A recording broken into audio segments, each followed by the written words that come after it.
Televisi Raudatul Jannah, RSUD ZA, RJTV.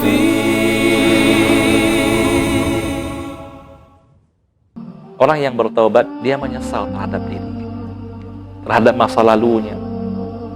Dia mengenang ya masa kelamnya, masa gelapnya, siapa dirinya. Pernah nggak kita seperti itu malam-malam ya? Apalagi ini Ramadan, itu syahrut taubah, bulannya bertaubat kepada Allah. Kita habis qiyamul lail, renung sendiri, duduk ya terpaku, melihat tentang diri, masa lalu kita gitu ya.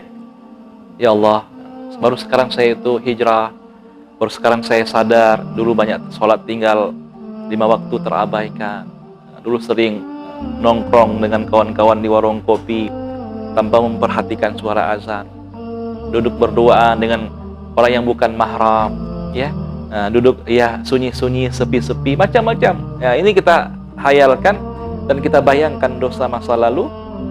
Kalau bisa, air mata kita menangis, mengalirkan air mata kita menangis. Pernah nggak kita menangis, hadir rahimakumullah? Menangis bukan karena tidak ada duit, tapi menangis karena Allah. Menangis karena takut kepada Allah Subhanahu wa Ta'ala atas dosa kita. Dan indah sekali itu kalau ada orang nangis ya. Ini kalau dia nangis karena dia buat maksiat, dia buat dosa, itu indah sekali. Itu tenang, tentram.